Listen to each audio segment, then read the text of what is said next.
Thank you guys for coming to Grains in Small Places today. And today I'm going to do a little bit of a different kind of video. I recently put out a blog post about fresh milled flour 101. I just wanted to kind of go over what that blog post was about and all the information that I have in there. I will also put a link in the description box below so you can check out if you would rather read it, or everybody learns in different ways. But basically, I want to be here to help support you in learning how to use fresh milled wheat and enjoying it along the way. So let me just kind of go over on this blog post just some of the things that I touched base on. And if you have any questions, leave them in the comments below. I always try to answer most of the questions that I can. If not, I can try to direct you to the proper place to find the answer to the question. So let me just scroll down on here. That way I can stay on point, because I know I can rabbit trail sometimes. So I'm basically going to go over the who, what, where, when, how, and whys of fresh milled flour. This is kind of like a free crash course on fresh milled flour 101. So if you have anybody that is interested in learning more about it, interested in any of the questions of who, what, when, where, how, and why, if you have people asking you questions like, why are you milling your flour? Or how do I get started? Or what do I need to do? This is the video or the blog post that you need to share with them. This is a great place to start. Lots of resources and information, and then jump off from there. So my point is to try to make this a little bit easier. Sometimes it can be overwhelming. Sometimes it is a bit of a learning curve, so I just wanted to help with that because I know there was a lot less resources and a lot less information out there when I first started, and it's becoming more common, I guess, so there is more information out online right now, but most of my recipes have been from trial and error. We've had a lot of flops that I basically, try a new recipe, but that's also what helps me learn how to create a better recipe, or learn what works for my family or how we like the taste. Every recipe doesn't work for every person. I want to help encourage and kind of help motivate you through the process. You can do this. If I can do this, you can do this. Trust me. I also have a whole lot of information on my blog, a lot of recipes. I'm continuing to add new recipes every week, sometimes multiple times a week. I'm also always putting out videos. I try to get a full video out once a week, and then I'll put little shorts out or whatever of just little things that I enjoy or funny or whatever. They just kind of randomly are just different things.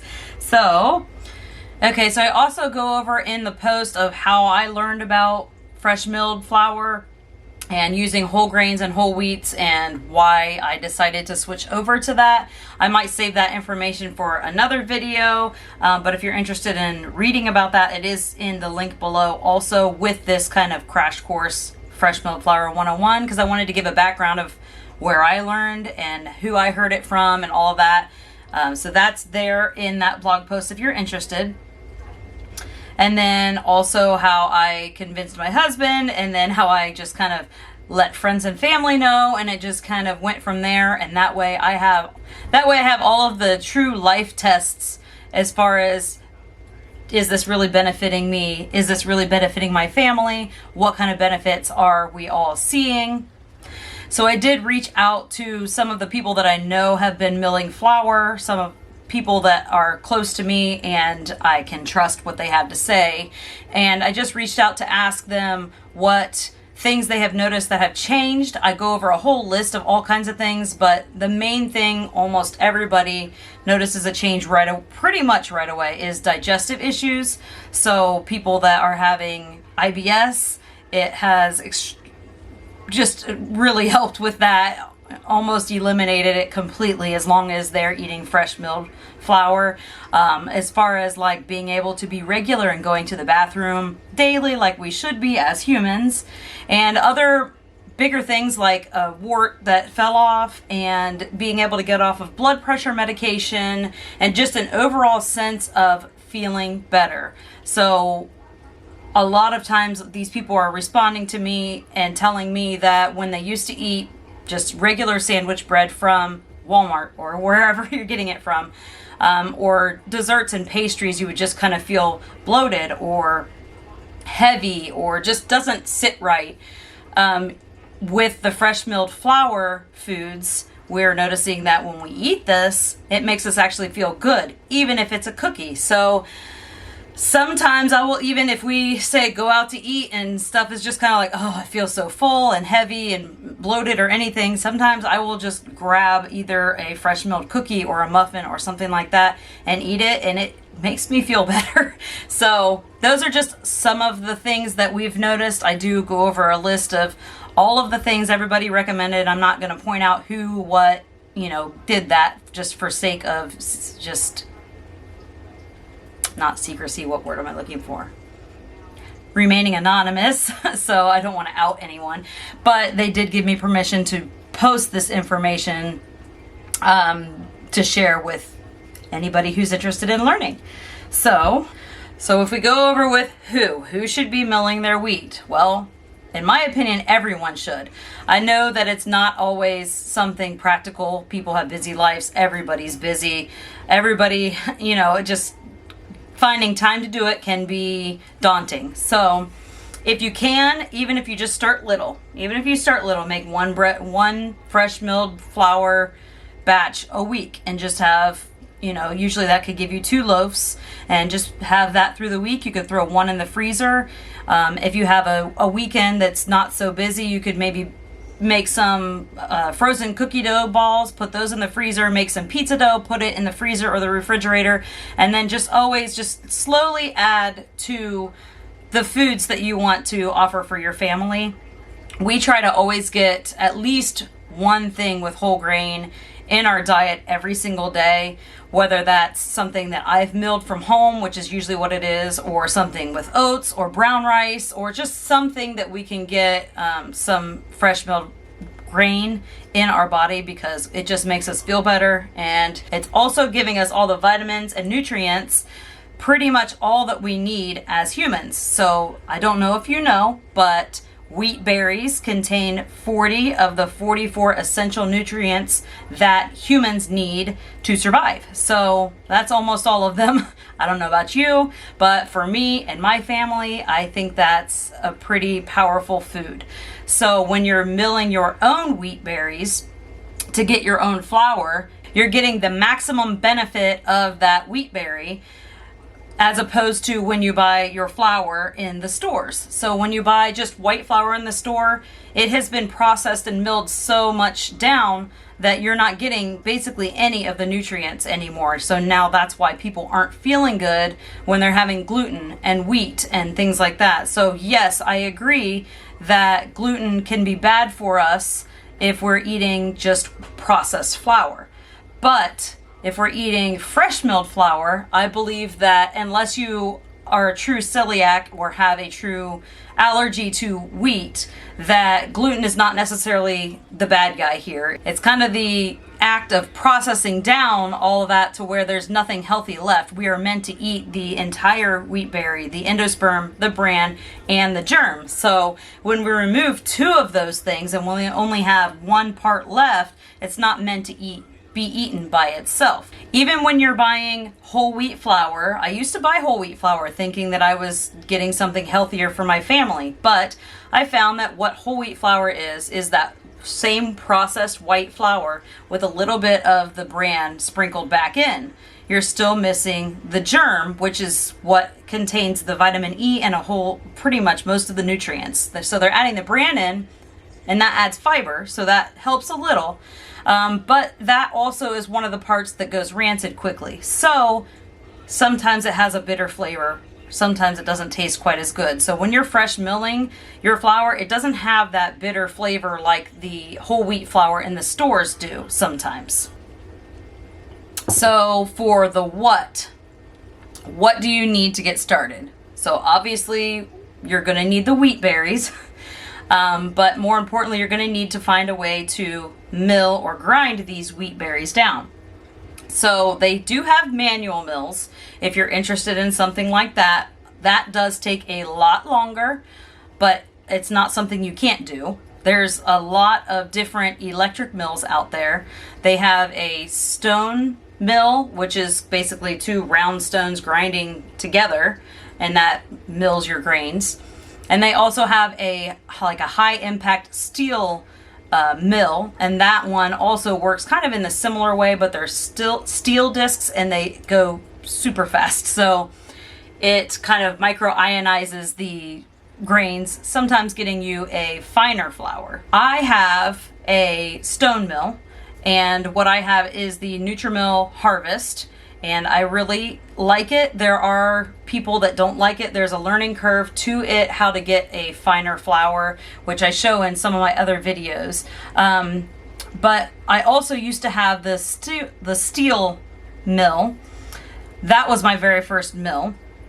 That one was also a Nutrimill, and I liked the mill. The flour came out very fine, but it was about this big on my counter. And as you know, I live in a small place. I live in an RV. I don't have space for this big of a unit. Also, when it ran, it made a very high-pitched sound, and it just was not pleasing to my ears at all. So it was just something that kind of bothered me. I contacted the company. I asked them if I could exchange the mill for a different kind of mill. Nutrimill was great in helping me exchange that out. So now I have the mill that you see me use in 90% of my videos. So, or maybe even more, I don't know. So this mill is, I will link it below in case you want to take a look at the specs on it and things like that. But it sits on my counter, and it's probably only about this big. It's a little bit tall, but it's pretty small. It doesn't take up much space. It has like that bamboo look to it, so it's kind of cute to sit on the counter. The other one was all white, and the bowl was contained completely to where you get the flour to come out of. The mill that I have now, I use my own bowl, so I can choose the size that I want, and I can put it away when we have travel days or anything like that. So you can choose what mill is right for you, but in the end, you do need to find a way to mill the grain if you want to use the grain. So there are people that have had success with the, what's that called? I have heard of people having success with using like a little Vitamix, and I would say that would work for a short period of time for very little amount of grinding your flour. So you're not going to be able to mill, like say you want to make 5 loaves of bread. You're probably not going to be able to mill that much flour with it. It also mills it a little bit more coarse, so it doesn't have that fine bread flour texture to it. So it's your product, the end product may end up being a little bit more coarse, which isn't a bad thing. There are some people that prefer it that way, but it's a good way to jump in and get your feet wet. But it's probably not going to give you the same results as one of these other mills. There's all kinds of other different mills out there, but I don't really want to speak to the mills that I don't have experience with. I'd rather let you know things that I have actually used and what I've liked and didn't like about it, which doesn't mean your opinion would be the same. Okay, and some other things that would be helpful. Obviously, a mixer is not a necessity. You can do the kneading all by hand. I know many other people that do it by hand without an issue, but a mixer definitely will make your life easier. If you have one that's a little bit heavy duty, because fresh milled flour does take a lot longer kneading than just regular commercial flour. So you're going to be hand kneading it for a lot longer when you use it. Unless you're doing quick breads or pumpkin bread or muffins or things like that, then you don't need a mixer for that. If you're doing sourdough bread, you don't really need a mixer for that either. I do sourdough. I am working on more videos for the actual bread itself. I have a whole bunch of discard, like sourdough starter recipes on my blog as well, and some videos, but I digress. So in the end, you need to find out what mill would work best for you. There's a whole bunch of Facebook groups out there. There's a whole bunch of information floating out all over the web, all kinds of reviews all over different mills and things like that. I will say with Nutrimill, they were great in helping me exchange my mill when I wasn't happy with the first one. So, and I was not out any more extra money out of pocket for that exchange. So that was great. I also know somebody that ordered a refurbished unit from them, and a few months later a piece had broken inside of it, and they contacted the company. The company sent them out a complete replacement top for it, even though it wasn't even new when they purchased it. So they do stand behind their products, at least so far. I am not sponsored by their company in any way. So Nutrimil, if you want to sponsor me, let me know. So I also go over the kinds of grain.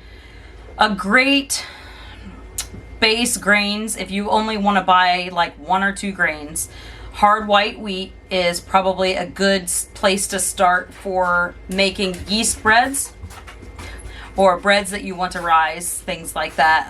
Hard white wheat is going to give you the best gluten development, along with hard red wheat, but hard red wheat is a little bit darker. So if you're just starting out, hard white wheat seems to be pretty popular choice for a first bread making with fresh milled flour. If you're wanting to make more of the quick breads, banana breads, muffins, cookies, pastries, things like that, I would recommend soft white wheat to start with. I actually love to mix my grains, so I like to use like soft wheat and spelt in a cookie. That tastes really good. There's also a whole lot of information out there about einkorn. There's people making all kinds of different recipes with einkorn. And I have a whole list of all of the different grains out there, or sorry, all the different wheat berries out there. Since my family is moving often, mail can sometimes be a problem for us. So I a lot of times have to refer to either a local place to find the wheat berries or Amazon. I do go over the wheres. So this, I guess, is who, what, when. I should do when first. Okay, so when, now, as soon as you can, that's when I would recommend starting to switch to fresh milled flour. So as soon as it's feasible for your family, even if it's just a little bit at a time, like I said before, don't go jumping in full force and try to make everything out of fresh milled flour at the beginning. It will become overwhelming and you will probably just want to quit. So just start small. Just pick one recipe, try making it until you perfect it, and then move on to other recipes. Muffins are pretty simple as far as they don't need to be kneaded. Cookies, I have a lot of different delicious cookie recipes on there. Some of them are really great for like a beginner recipe. And that leads me into the where. So where can I get these wheat, berries, and grains? As I was saying before, we have mail for us can be a little bit of a problem, because I know there's a lot of people that order online and I don't always have that option available to me. So the first thing that I would do is look around local. I know that there's a lot of Amish shops around the Northeast, Ohio, Pennsylvania, Michigan, things like that. I know even all around that little Midwest East area. Not that. A lot of them in that little pocket of area and sprinkled throughout the country. But they usually will have bulk to where you can purchase at least 1 or 2 different kinds of wheat berries. Also, I would say Winco, if you are anywhere near the Winco, so your West Coast and even sprinkled a little bit in near Dallas, I believe there, Texas has some Wincos now. That's one of my favorite grocery stores when I'm in the area, but I'm not always around one. But they have at least hard white and hard red berries usually in stock, so they're a great place to check. And if you're anywhere near Atlanta, Georgia, or Woodstock, Georgia, there is Breadbeckers, and they have pretty much every kind of wheat berry, every kind of grain in their warehouse. They also do online orders as well. So there are a ton of other places that you can get these from. These are the ones that I personally have used. I've personally purchased from them. I don't want to list off a whole bunch of companies that I've never used before. I know other people that use them, but if I've not used them, I don't really want to give those out as a resource. So if I can't find what I need locally, I usually will jump on to Amazon. I have purchased from Breadtopia before and been fairly happy with those results, but on Amazon, sometimes I only have, like, if I need to get it in 1 or 2 days because we have a travel day coming up and I've run out and I didn't do a good job paying attention how low I was getting on that particular grain. So I have purchased grains on Amazon that I am super happy about, and I have purchased grains on Amazon that I pretty much had to say this is no good and I can't mill it. I will put links below in the description box of the ones that I've used and had success with. I'm not going to link anything that I had to throw out or said, we'll just plant this in the ground and hope that it grows something at my sister's house. So, in particular, there was an einkorn and there was a spelt that I purchased that I would not be able to use. They were not millable, they were not edible, whether that be because of the smell of the product didn't smell right to me, or when I milled it, it gummed up my whole mill and was not millable. So I will link those below. Also, they are linked in my blog post. If you head over to there and you want to take a look at that, they're all right there. Who, what, when, where, how. Okay, we're on how. How do you mill your own flour? So this one, when I tell people that I mill my own grain, or whether I be around a campfire or just out and about, sometimes I'm with other friends and they mention something to somebody and people are like, what? You mill your own grain? They think I'm like sitting on a bicycle at home, pedaling it. I don't know what they think, but it always is a conversation starter. But milling your own flour is not as difficult as it may seem, especially if you have invested in a electric mill. So basically if you've seen any of my videos, you've seen it's pretty easy. You measure out the wheat berries that you want, you put it in the hopper of the mill, and it does all the work for you, and you get your fresh milled flour. That flour has all three parts of the wheat berry and all of the health benefits in it. Now, I don't recommend milling in tons and tons of quantities and having like a giant flour jar sitting somewhere, because it does start to lose its nutrients shortly after it has been milled. So if I have any extra flour, a lot of times I'll put it in the fridge if I know I'm going to use it in a day or two, or I'll put it in the freezer if I'm not sure when I'm going to use it. But generally I will mill right before I'm going to make the recipe. It only takes a couple extra minutes to mill the actual grain.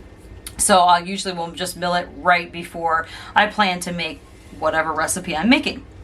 So I do have this little flour conversion chart, and what I'm going to do is I'm going to offer it as a printable PDF for free. So if you go to my blog and you sign up with your email, it'll give you access to the Grains in Small Places printable library. And right now that's going to be the only thing that's on it, but I will continue to add things to it as I find different PDFs that I should make. I did make this PDF, and it does go over, you can print it, and it goes over, like, say your recipe needs a certain amount of flour. It tells you about how much of the wheat berries in volume, the flour in volume, and then it shows you by weight. So if you found a recipe you really want to try, but it only goes by weight, and you aren't somebody that likes to bake with a scale by weight, this will show you about how much flour or about how many cups of wheat berries that you might need. So I hope this is a super helpful resource for you. I do want to offer it for free so that anyone can print it off. So if you're here still with me, I'll go over the why. And the why I kind of mentioned a little bit earlier, where I talked about the health benefits. This is also a life choice for me and my family, for us to start living a little bit cleaner and understanding where our food comes from, knowing what goes into our food, and trying to use the least processed amount of foods possible. So this is where I'm passionate, and this is where I can help my family have a better health life, and other people are able to have success in other areas. But right now this is what we're doing for our family, and it probably will branch out into other things. But as you know, since we're always traveling, I can't really have a garden. I do have some Aero Garden plants. I have some like tomatoes and jalapenos, and sometimes some herbs and some lettuce. So different things I will plant in that, and that does help. But obviously I can't have a huge garden when we are traveling often. Okay, so in conclusion, I hope that this information was helpful to you.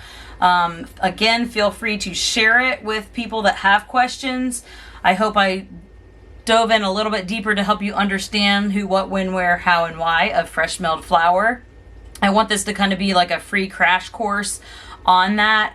I hope to, in the future, kind of be able to dive deeper into some of these sections. your questions will help me down at the bottom know what kind of things people are asking and what kinds of things people want to know. I want to be a resource for those people and for you. And then I also have the recipes in the bottom of my blog post with several different things. I have a sandwich bread recipe, which I recommend to use either sandwich bread recipe or the 4-ingredient bread recipe. Both are on my blog. Those are really great beginner first bread recipes. They do not require a whole lot of ingredients. They do not make 15 loaves of bread. That is in the future. You could double, triple, quadruple this recipe if you want. But I just kind of wanted to make it a little bit simple for people that just want to get started and not be so overwhelming. These recipes don't require any weird ingredients or any ingredients that you may have not heard before. So let's all start small and then we can grow from there. I find that we have a lot more success if we're able to start small and then grow and add more in the future. So I hope this video was helpful to you. I hope that you found value in it. If so, don't forget to like this video and subscribe for more information here. Check out my blog at grainsandsmallplaces.net, and that's where I have this post and a whole bunch of recipes out there. But thank you for stopping by Grains and Small Places. Goodbye.